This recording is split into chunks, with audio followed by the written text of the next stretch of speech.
नमस्कार दोस्तों, चलिए आगे के एफॉर्ड्सम सीखते हैं। इससे पहले हमने 130 तक पढ़ा। हम पढ़ रहे हैं ड्रग प्रूविंग, जिसमें हमने 130 तक पढ़ा था कि किस तरह से ड्रग प्रूविंग करते हैं, है ना। कई बार देना है मेडिसिन को, कितने पिल्यूल्स देने हैं, है ना,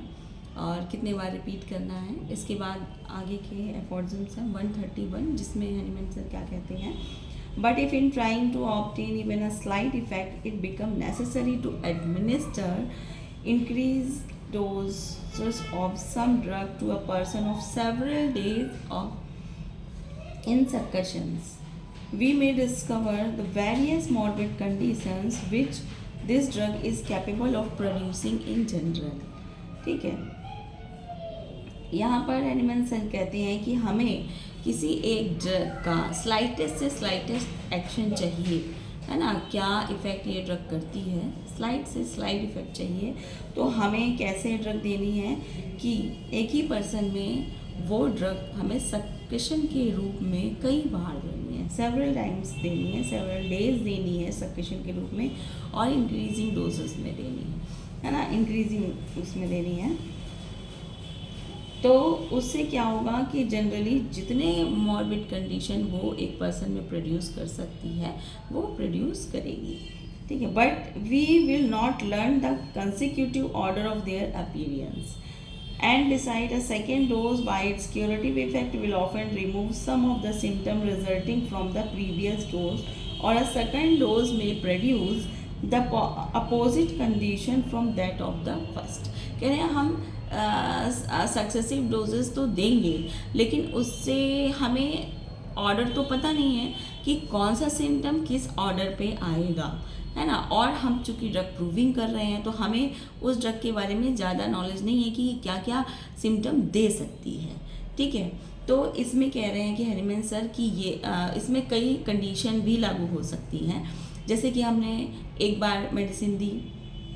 ठीक है, और एक बार मेडिसिन दी तो उस मेडिसिन ने वर्क किया हमारे वाइटल फोर्स पे, और क्या किया कि एक डिज़ीज़ कॉज करवाई, ठीक है,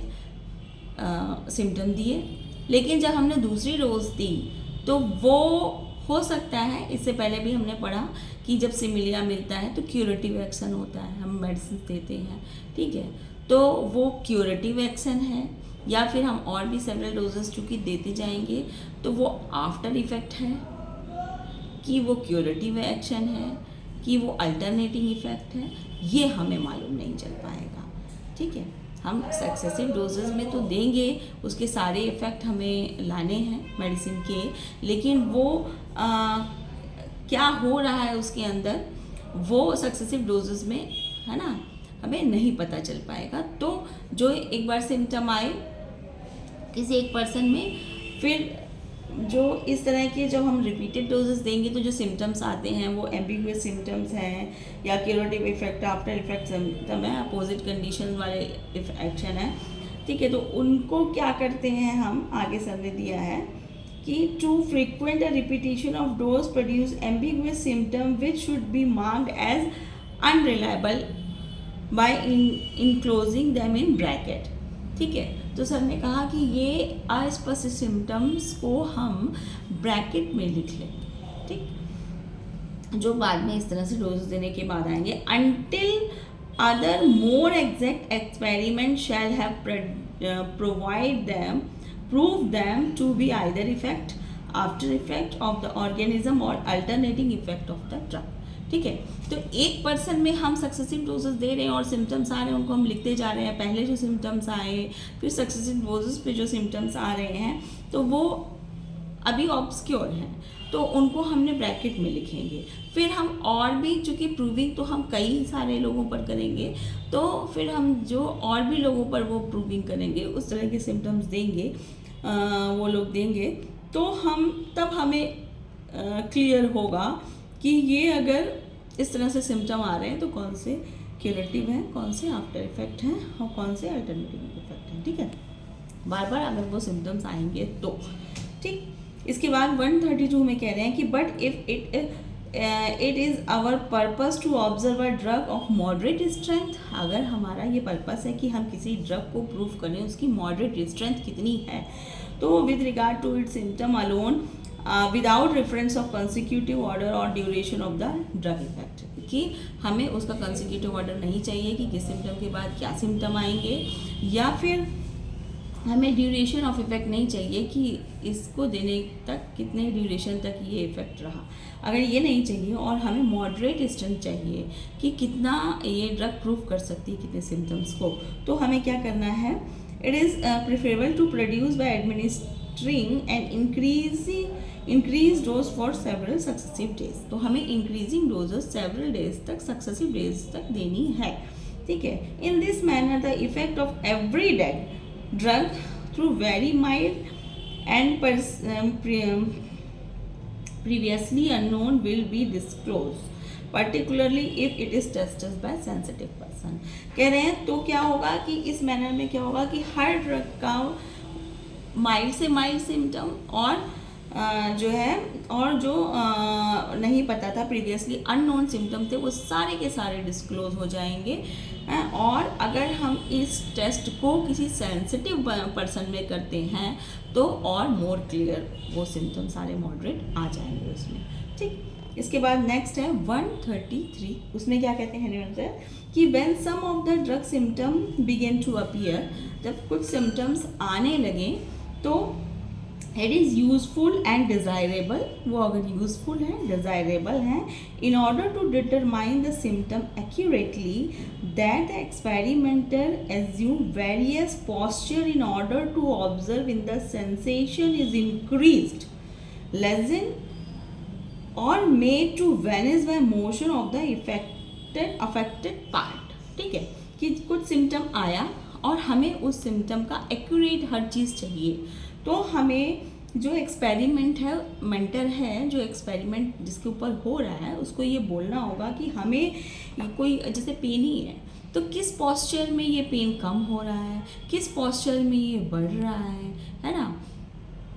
और जो है हर पोस्चर में उसको करके देखना है। Even then by walking in the room में वॉक करने पर ये घट रहा है, बढ़ रहा है, बाहर ओपन एयर में, है ना, स्टैंडिंग से, सिटिंग से, लाइंग से, लेटने से, और whether it return when he assume the original position, और क्या वो ओरिजिनल पोजीशन में जब आता है तो वो रिटर्न हो रहा है। इन सब मतलब हमें बहुत सारी चीज़ों पर वर्क करना है, ठीक है। एक एक सिम्टम आते जा रहे हैं तो उनका कब एग्रीवेट कर रहे हैं, कब एमिलिरेट कर रहे हैं, वो भी हमें एक्सपेरिमेंटर को बोलना है कि वो हर पोजीशन में इस चीज़ को देखे, है ना। कोई पेन आ रहा है तो किस तरह से आ रहा है और किस तरह से कम हो रहा है, किस तरह से ज़्यादा हो रहा है ना, किस तरह से चला जा रहा है। He should also observe if the symptom is changed by eating, drinking, talking, coughing, sneezing or some other bodily functions। उसे और भी चीज़ें क्या ध्यान देनी है कि वो सिम्टम कब कब चेंज हो रहा है, खाने से, पीने से, बोलने से, खांसने से, छींकने से, या अदर बॉडली फंक्शन या कोई भी बॉडली फंक्शन के according. Particular notice should also be taken of the time of the day और नाइट, और हमें टाइम का भी ध्यान रखना है कि ये डे में बढ़ रहा है कि नाइट में बढ़ रहा है या कम हो रहा है। At which each symptom usually appear in order to discover its peculiarities and characteristic. तो इस तरह से जब हम प्रूवर को बोलेंगे तो हमें मेडिसिन की क्या मिलेगी, कैरेक्टरिस्टिक मिलेंगी कि कब वो घट रहा है, कब वो बढ़ रहा है, पिक्यूलियरिटीज़ मिलेंगी, ठीक है। फिर इसके बाद 134 में क्या कहते हैं sir, all noxious agent and especially drug possesses the property of producing a particular kind of change in the health of the living organism। ये हम पहले से भी पढ़ते आ रहे हैं कि कोई भी नॉक्सियस एजेंट है वो क्या करता है कि वो ड्रग जो हेल्दी पर्सन है उसकी जो कंडीशन है उसको चेंज करने के लिए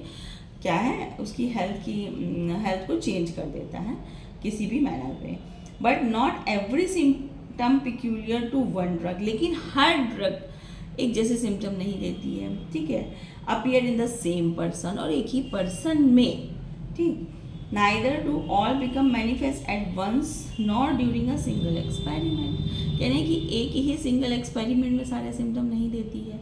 ठीक,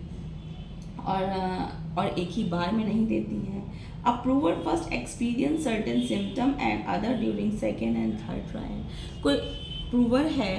कोई सिम्टम पहली बार में आया, ज़रूरी नहीं है वही सिम्टम वही ड्रग हमने उसको दूसरी बार जब दी थोड़े दिनों बाद तो वो सिम्टम फिर से उसमें आए, ठीक है, हो सकता है उसके वो थर्ड ट्रायल में वो सिम्टम फिर से आए, मतलब एक ही पर्सन पे कई बार ड्रग प्रूविंग हुई है, ठीक है, हर बहुत सारे पर्सन्स पर तो हुई है बट एक ही पर्सन पर भी कई बार प्रूविंग हुई है कि एक ही पर्सन पे एक ही सिम्टम, ज़रूरी नहीं है फर्स्ट ट्रायल में जो सिम्टम आया वो सेकेंड ट्रायल में भी आए, हो सकता है वो सिम्टम थर्ड ट्रायल में आए या फिर फिफ्थ ट्रायल में आए, इस तरह से हैंडल सर कह रहे हैं कि अदर पर्सन में perceive certain symptom of another kind, कि और दूसरे लोग सिम्टम्स दूसरे तरह के सिम्टम्स परसीव करते हैं, ज़रूरी नहीं है वही सिम्टम परसीव करें, ठीक है, certain symptoms of another kind while perhaps the fourth, eighth or 10th experimenter experience several or many other same symptom will had already been perceived by second, sixth and ninth person। वही कह रहे हैं कि ज़रूरी नहीं है कि एक ही तरह के सिम्टम हर बंदों में आए, ठीक, हो सकता है जो एक वाले में आया वो सिम्टम एक पर्सन में वो थर्ड या फोर्थ में आए, है ना, सेकेंड में ना आए या फोर्थ में ना आए, फिफ्थ या सिक्स्थ में आए, ठीक, और ट्रायल में भी अंतर है कि एक ही पर्सन में जब वही मेडिसिन दोबारा ट्रायल देते हैं तो वही सिम्टम, ज़रूरी नहीं है कि वो सेकेंड ट्रायल में भी वही सिम्टम आए, ठीक है, हो सकता है दूसरे सिम्टम्स आ जाए उसी मेडिसिन के, ठीक, तो इस तरह से हैनमैन सर कह रहे हैं। तो हमें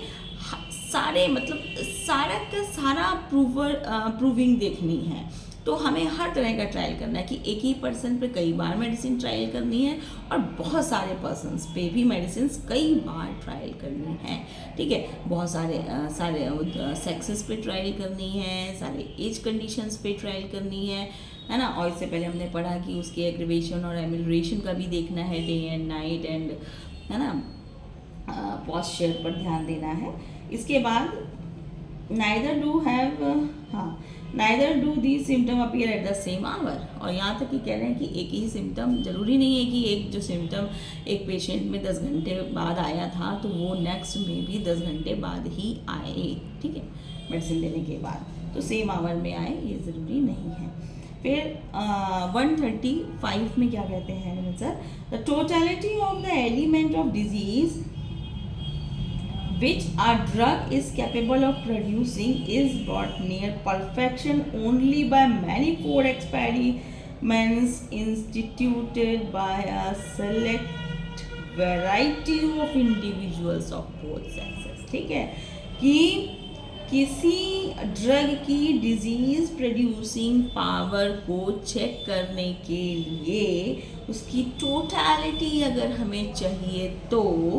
कह रहे हैं कि एक ही एक्सपेरिमेंट हमें कई बार करना पड़ेगा और कई लोगों पर करना पड़ेगा और दोनों बोथ सेक्स पे करना पड़ेगा, ठीक है, और कई एज में भी करने पड़ेंगे, बच्चों में भी, बड़ों में भी, बूढ़ों में भी, यंग में भी, है ना, एडल्ट में भी, हमें सारी एजेस पर भी ध्यान देना है, उन पर भी करने पड़ेंगे। We should not consider the proving of a drug as complete, हम किसी ड्रग की ड्रग प्रूविंग तब तक कंप्लीट नहीं मानते हैं जब तक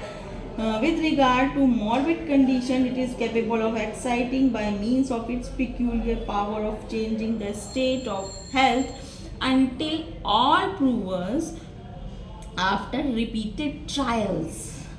cease to perceive new symptom from the drug,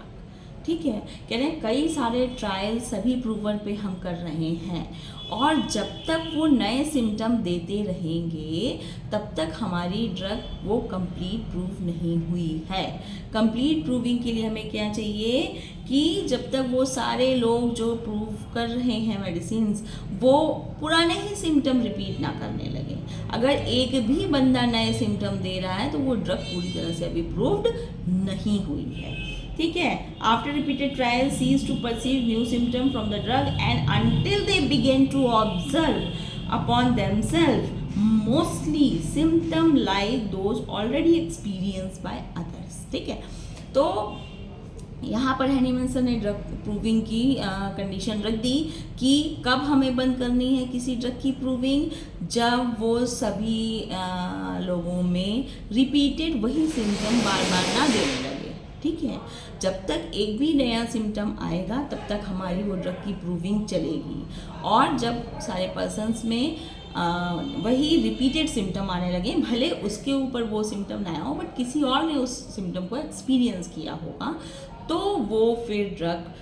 पूरी तरह से फुल्ली प्रूव्ड होगी। ठीक है, तो हमें प्रूविंग तब तक करनी है जब तक कि नए सिम्टम्स आते हैं, कई लोगों में आ रहे हैं। अगर एक भी मतलब अब प्रूविंग के सारे सिम्टम्स रिपीट हो रहे हैं तो फिर वो हमारी ड्रग पूरी तरह से प्रूव्ड है। ठीक, तो ये रहा 135 तक ड्रग प्रूविंग, और यहाँ पर हैनीमैन सर ने देखिए कितने अच्छे से ड्रग प्रूविंग बताई है कि कैसे कैसे हमें करनी है, कितनी डोजेस देनी है, कैसे सारे सिम्टम्स देखने हैं, कैसे लोगों में करनी है ना, और कब तक करनी है। अभी हमने यहाँ 135 तक पढ़ा कि कब तक ड्रग प्रूविंग बंद नहीं करनी है, ड्रग प्रूविंग करनी है। ठीक है, उसकी भी कंडीशन इन्होंने दे दी। नेक्स्ट एफोर्जम नेक्स्ट वीडियो में, तब तक के लिए धन्यवाद। खुश रहिए, मस्त रहिए, होम्योपैथी पढ़ते रहिए, और प्लीज़ अगर मेरे वीडियो अच्छे लग रहे हैं तो लाइक करिए, सब्सक्राइब करिए एंड शेयर करिए। तब तक के लिए धन्यवाद आप सभी को। जय हैनीमैन, जय होम्योपैथी।